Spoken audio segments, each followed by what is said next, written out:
எங்க அந்த குற்றவாளி அந்த பொண்ணோட தலையில கட்டைய வச்சு அடிச்சு தரன்னு 100 மீட்டர் இழுத்துட்டு போய் சித்திரவதை பண்ணி கொலை பண்ணிருக்கான். அவனோட ஃபர்ஸ்ட் மோட்டிவ் என்ன அப்படின்னா அந்த மாதிரி நகை பறிப்பு. நகை இல்லாத நகை வந்து அந்த பெண் கிட்ட இல்ல, அந்த சிறுமி கிட்ட இல்ல.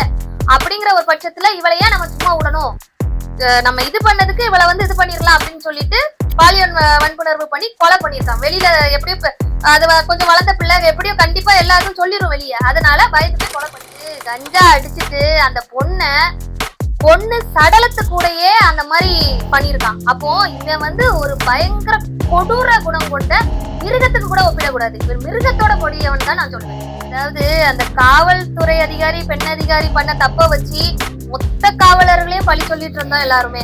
ஆனா அந்த 9 நாள் இந்த 10 படையில உள்ள அதிகாரிகள் எவ்வளவு கஷ்டப்பட்டு அவனை ட்ராக் பண்ணி இந்த இவனெல்லாம் பிடிக்கிறது சாதாரண விஷயம் நீங்க நினைக்கிறீங்களா? எவ்வளவு இவெல்லாம் pre planned well planned accused இவெல்லாம் ஒரு சம்பவத்தை பண்ணிட்டு எப்படி அதுல எனக்கு தெரிஞ்சு இந்த சம்பவத்துல இவனை வந்து அரெஸ்ட் பண்ணாம விட்டாங்கன்னா கண்டிப்பா என்ன ஒரு சம்பவத்துல உள்ள போயிருப்பாங்க.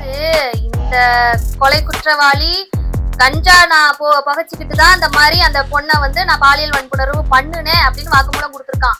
நான் என்ன கேக்குறேன், இந்த விடியல் அரசு கஞ்சாவை ஒழிக்க என்ன பண்ணுச்சு? இந்த மாதிரி அவ்வளவு தைரியமா வாக்குமூலம் கொடுக்குறான ஒவ்வொருத்தனும். கஞ்சாவை நீங்க எப்படி ஒழிச்சிருக்கீங்க? இதுக்கு அவரு நம்ம எடப்பாடியார் அவர்கள் ஆட்சியே பரவாயில்லன்னு தோணுது. என்ன நீங்க ஒரு விடியலா கொடுத்தீங்க மக்களுக்கு? கஞ்சாவை ஒழிக்க என்ன பண்ணிருக்கீங்க? அதுக்குன்னு தனித்துறையை அமைச்சிருக்கீங்களா? இல்ல அதுக்குன்னு காவலர்களை வந்து ஒதுக்கிருக்கீங்களா? அதுக்குன்னு ஸ்பெஷலா நீங்க என்ன எஃபர்ட் எடுத்திருக்கீங்க? கஞ்சா இப்படி ஈஸியா. வணக்கம் மேடம். வணக்கம் சார். மேடம், இன்னைக்கு நம்ம எதை பத்தி பார்க்கலாம் அப்படின்னா, இந்த மாவீரன் என்கிற தர்ம முனீஸ்வரன் அந்த அக்யூஸ்ட் வந்து மாட்டியிருக்கான். ஸோ அவனோட பகீர் வாக்குமூலம் வந்து வெளியாகிருக்கு. அவன் இந்த மாதிரி சொன்னான் அப்படிங்கிற மாதிரி வாக்குமூலம் வந்து எல்லா மீடியாலையும் இந்த மாதிரி சொல்றாங்க. ஸோ அதுல உள்ள லேட்டஸ்ட் தகவல் என்ன மேடம்? ஃபர்ஸ்ட் ஆஃப் ஆல் அனைவருக்கும் வணக்கம். எல்லாரும் நமக்கு ஒரு நல்ல ஆதரவு கொடுக்குறீங்க, ரொம்ப நன்றி. ஸோ இப்போ நம்ம விஷயத்துக்கு போகலாம். மாவீரன் அப்படிங்கிற ஒரு டேர்மே எடுத்துட்டு காம வெறி பிடித்த வீரர் அப்படின்னு வேணா அந்த போடலாம். இது எனக்கு என்னன்னா அந்த பேரை கேட்கும் போதே, அதாவது அவங்க பெத்தவங்க வந்து என்ன ஒரு இதுல வச்சிருப்பாங்க இந்த பேர்லாம்.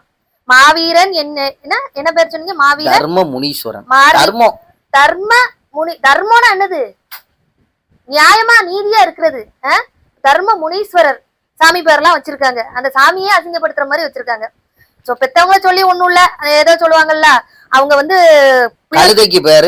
கழுதைக்கு பேரு முத்துமாலையா அந்த மாதிரிதான் இருக்கு. பெத்தவங்க ஒரு நல்ல ஒரு நோக்கத்துலதான் அந்த பேரை வச்சிருப்பாங்க. அது இந்த மாதிரி கலிசடை ஆகும்னு அவங்களுக்கு அப்ப தெரியாம போச்சு. சோ இப்போ அந்த விஷயத்துல பாத்தீங்க அப்படின்னா நம்ம அன்னைக்கே நிறைய தகவல்கள் வந்து சொல்லியிருக்கோம். சோ இப்போ புது தகவல் என்ன வந்திருக்கு அப்படின்னா, அதாவது அவன் வந்து ஹாபிச்சுவல் அஃபெண்டர். அவன் வந்து இந்த களவு, இந்த மாதிரி செயின் ஸ்நாச்சிங் அந்த மாதிரி நிறைய விஷயங்கள்ல ஈடுபட்டிருக்கான். கொலை சம்பவங்கள், பாலியல் வழக்கு, நிறைய விஷயங்கள்ல அவன் ஈடுபட்டிருக்கான். இதுல என்ன ஒரு முக்கியமான விஷயம் கருதப்படுது அப்படின்னா, இந்த மாணவி அன்னைக்கு சம்பவம் நடந்த இடத்துக்கு அவன் வந்து வேற ஒரு பெண்ணை குறி வச்சிருக்கான். அந்த பெண்கள்லாம் குரூப்பா வந்ததுனால அதுல இருந்து அந்த பெண்களை அந்த குறி வச்ச பெண்ணை அட்டாக் பண்ண முடியல. ஏன்னா இவனோட குறிய எப்படின்னு பாத்தீங்க அப்படின்னா, கொஞ்சம் நகைகள் போட்டவங்களை வந்து மெயினா டார்கெட் பண்றான். கிராமப்புறங்கள்ல இந்த வயல் வேலைகள்ல அங்கெங்கெல்லாம் போனவங்க, இந்த வயசான மூதாட்டிகள், இந்த பாம்படம் நகரம் இப்படி எல்லாம் போட்டிருப்பாங்கல்ல, அந்த மாதிரி ஆட்களை டார்கெட் பண்றவன். அதுல பாத்தீங்கன்னா அந்த பெண்கள் வந்து குரூப்பா போனதுனால அதுல இருந்து அந்த பெண்ணை வந்து அவனால அதை பண்ண முடியல, வழிப்பறி பண்ண முடியல. அதுக்கப்புறம் இந்த மாணவி வந்து கிராஸ் பண்ணி போயிருக்கு. அந்த ஒரு 6:30 மணி அந்த இருட்டுற நேரத்துல போன உடனே அந்த மாணவிய வந்து அந்த இடத்த கிராஸ் பண்ணும்போது ஒரு 2-3 நாள் அந்த பெண்களை நோட்டம் விடும்போது அந்த மாணவிய 2-3 நாள் அந்த இடத்த கிராஸ் பண்ணிருக்கு. அப்போ அந்த மாணவிய வந்து நம்ம என்னன்னு பாக்கலாம்னு சொல்லிட்டு, ஒருவேளை இந்த பொண்ணு நகை ஏதாவது போட்டிருக்கா அப்படின்னு சொல்லிட்டு அந்த மாணவியோட வாயை பொத்தி முதல்ல கட்டைய பாஞ்சி வாயை பொத்திருக்கான் ஃபர்ஸ்ட். அது கத்துன உடனே அது பக்கத்துல உள்ள கட்டையை எடுத்து அடிச்ச உடனே அந்த மாணவி வந்து நில குலைஞ்சிருச்சு. உடனே அதை தரன்னு ஒரு 100 மீட்டருக்கு இழுத்துட்டு போயிருக்கான். போயிட்டு அங்க வந்து மாணவியோட கழுத்துல காதுல எல்லாம் செக் பண்ணும்போது எந்த ஒரு நகையும் இல்ல, பாசி தான் போட்டிருக்கு அந்த பிள்ளை.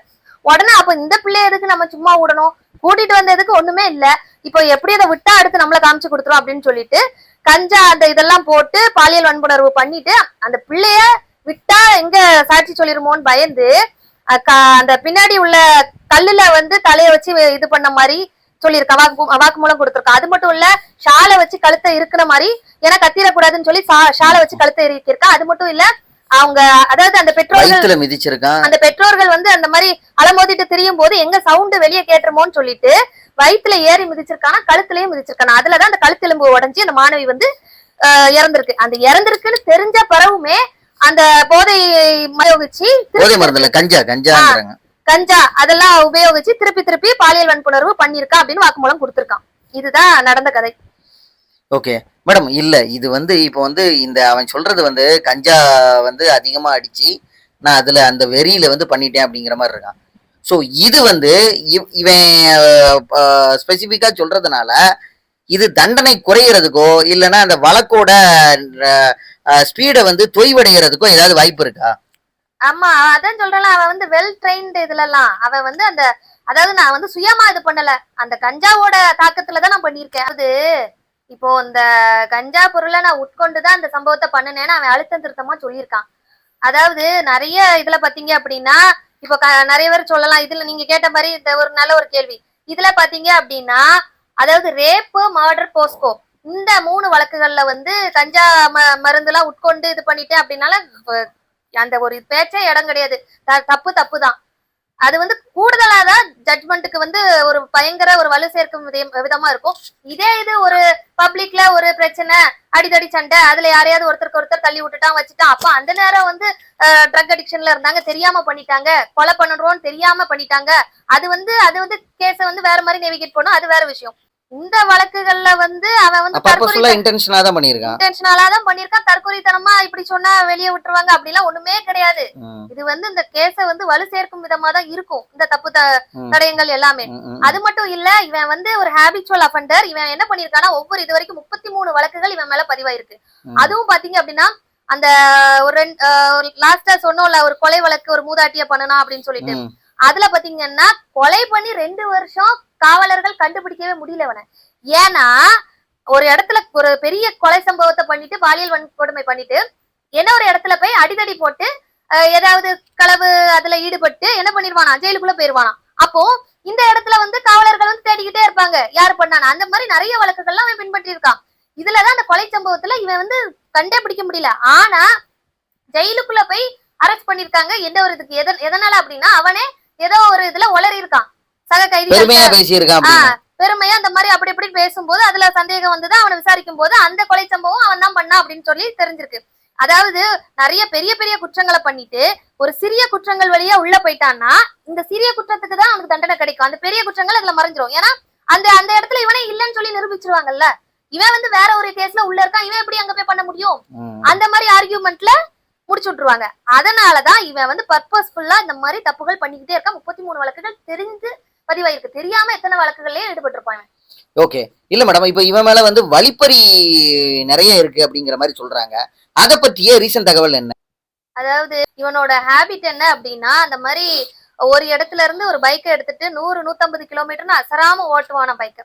போற வழியில இந்த மாதிரி வழிப்பறி ஒவ்வொரு கிராமத்துல நிறுத்தி பெண்களோட செயின், தாலி செயின் அதெல்லாம் இருக்குல்ல, அதெல்லாம் வழிப்பறி பண்ணிட்டு போறது. அது மட்டும் இல்ல, குறிப்பா அந்த தனியா உள்ள பெண்கள், தனியா தண்ணி எடுக்க போவாங்க, அங்க போவாங்க இங்க போவாங்க, வயக்காட்டுல வேலை பாக்குற பெண்கள் எல்லாம் நோட்டமிட்டு பாலியல் வன்புணர்வு பண்ணிட்டு அங்க இருந்து எஸ்கேப் ஆயிடுவானா. ஏன்னா சில பெண்கள்லாம் வீட்டுக்கு பயந்து, மான அவமானத்துக்கு பயந்து வெளியே சொல்ல மாட்டாங்க, அந்த ஒரு கஷ்டத்திலேயே அழுது செத்துருவாங்க. அந்த மாதிரி நிறைய சம்பவத்துல ஈடுபட்டிருக்கான் அப்படின்னு தெரிய வருது. இது வந்து கொலை பண்ணுனால இந்த சம்பவம் வெளியே தெரியுது, மத்தபடி நிறைய பெண்கள் இதுல பாதிக்கப்பட்டிருக்காங்க அந்த மாதிரி ஒரு தகவல் வருது. சோ இவன் வந்து ஒரு ஹேபிச்சுவல் அஃபெண்டர். இவனை வந்து இன்னும் வெளியில விடுறது வந்து ஒரு பெரிய என்ன சொல்றது, பெண்களுக்கு ஒரு பாதுகாப்பு குறைவு தான் நான் சொல்லுவேன். இவனை மாதிரி ஆட்களை இன்னும் வெளியில விடுறது, குடும்பத்திலே அவனை வந்து தண்ணி தெளிச்சு விட்டதா ஒரு தகவல் வருது மேடம். அதுவும் இல்லாம இவன் வந்து இந்த 9 நாட்கள் வந்து இந்த வழக்கு எந்த அளவுக்கு போய்கிட்டு இருக்கு அப்படிங்கறத பின்னாடி இருந்து வாட்ச் பண்ணிக்கிட்டே இருந்தான் அப்படின்னு சொல்றாங்க. அது எந்த அளவுக்கு உண்மை? ஆமா, கண்டிப்பா. ஏன்னா இப்போ அந்த இடத்துல இருந்து அவன் வந்து எஸ்கேப் ஆயிட்டானாதான் சந்தேக பார்வை காவலர்களுக்கு வரும். இந்த இடத்துல வந்து என்ன அந்த சிக்னல் எல்லாம் ட்ராக் பண்ணிருக்காங்கல்ல, சோ இந்த மாதிரி செல்போன் சிக்னல் வந்து 2-3 நாளா இருந்துட்டு இப்ப ஏன் இந்த சிக்னல் இல்ல அப்படின்னு சொல்லிட்டு சர்ச் பண்ணுவாங்க, மாட்டிடுவாங்க. அது மட்டும் இல்ல, இவன் வந்து கண்டிஷனல் பெயிலுக்கு சைன் போட வந்தவன். சோ அப்ப அந்த குறிப்பிட்ட நாள் முடிய அவன் போட்டுதான் ஆகணும், இல்லன்னா அந்த கேஸ்ல அந்த பெயில் கேன்சல் ஆயிரும். சோ அதனால அவன் கண்டிப்பா அந்த சைடு வந்துதான் ஆகணும். அது மட்டும் இல்ல, இவன் வந்து டெய்லி அந்த கிராம மக்கள்கிட்டயே கேட்டிருக்கான், சாதாரண ஆட்கள் மாதிரி, என்ன கண்டுபிடிச்சிட்டாங்களா அப்படின்னு சொல்லிட்டு ஒவ்வொரு நாளைக்கு அப்டேஷனை கேட்டுக்கிட்டே இருந்திருக்கான். அதையுமே காவலர்கள் வந்து வாட்ச் பண்ணிருக்காங்க. அதனாலதான் தேடுனதை வந்து வெளியில சொல்லல. அவங்க இந்த பிரஸுக்குலாம் நம்ம ஏன் தகவல் சொல்லல அப்படி இப்படிலாம் நிறைய பேர் கேட்டாங்க முதல்லயே. அவங்களோட குடும்பத்துலதான் சந்தேகம் இருக்குன்னு காவல்துறையினர் அப்படி ஒரு பிட்ட போட்டு இவனோட கவனத்தை வந்து மக்களோட கவனத்தை வந்து வேற பக்கமா டைவர்ட் பண்ணிட்டு இவனை வந்து பயங்கரமா நோட் பண்ணிருக்காங்க. நோட் பண்ணும் போதுதான் அவன் வந்து அந்த மாதிரி நீதிமன்றத்துல கையெழுத்து போடுறது வந்து அவங்களுக்கு தெரிய வந்தது. அவனை அப்படியே போய் வாட்ச் பண்ணி எடுத்து அவனை அப்படியே ட்ராக் பண்ணி தான் பிடிச்சிருக்காங்க. ஓகே, இப்போ இதுல மேடம், இதுல வந்து இப்போ இவனை வந்து இவன் அக்யூஸ்ட் அப்படிங்கிற மாதிரி பிடிபட்டாங்க. இன்னும் இவன் கூட இவனோட உறவினர்கள்லாம் அதே கிராமத்துல இருக்காங்க, இவன் கூட சேர்ந்து இத மாதிரி இருந்திருக்காங்க அப்படிங்கிற மாதிரி சொல்றாங்க. இன்னும் அவங்க மேல காவல்துறையோட நடவடிக்கை என்னவா இருக்கும்? அதாவது இப்ப அக்யூஸ்ட வந்து எடுத்துட்டாங்க, கண்டுபிடிச்சு அரெஸ்ட் பண்ணிட்டாங்க. இனி அவங்க கிட்ட விசாரணை நடத்துவாங்க. விசாரணையில யார் யாரு என்னென்ன பழக்கம், அவனுக்கு நட்பு ரீதியா என்னென்ன வட்டாரங்கள் இருக்கு எல்லாமே எடுப்பாங்க. அவங்க ஏதாவது கிரைம்ல ஈடுபட்டு இருக்காங்களா அந்த மாதிரி. ஏன்னா நம்ம சொல்றோம் அவன் வந்து நடிச்சு காமிச்சது எல்லாமே ஓகே தான், ஒத்து வருது, அவன் வந்து தனியா தான் பண்ணுனேங்கிறான். ஆனா இது கொஞ்சம் சந்தேகப்படுற மாதிரிதான் இருக்கு. ஏன்னா ஒரு தனியா அந்த அளவுக்கு தைரியம் வருமா ஒரு ஆளுக்கு பண்றதுக்கு? அந்த பிள்ளைய, ஏன்னா அவங்க பேரண்ட்ஸ் தேடும் போது அந்த இடத்துல அந்த பிள்ளை இல்ல, ரொம்ப நேரம் கழிச்சு எல்லாமே இது பண்ணி தான் கொண்டு வந்து பணமா போட்டிருக்கான். சோ ஒரு ஆள் இந்த மாதிரி எடுத்து வச்சு எல்லாமே பண்ண முடியுமா கரெக்டா? அந்த மாதிரி ஒரு சந்தேகம் வருது. காவல்துறையினர் வந்து இதை லேஸ்ல விட மாட்டாங்க. ஏன்னா இது வந்து பயங்கர சென்சிட்டிவ் ஆயிடுச்சு தமிழ்நாடு ஃபுல்லா. அதனால இதை வந்து பயங்கரமா இன்வெஸ்டிகேட் பண்ணுவாங்க. அதுல இன்னும் யார் யாரெல்லாம் பின்னாடி வருவா அப்படிங்கறது அடுத்தடுத்த அப்டேஷன்ல தான் நமக்கு தெரிய வரும். ஓகே மேடம், பயனுள்ள தகவல்களை பகிர்ந்ததுக்கு நன்றி மேடம். நன்றி சார்.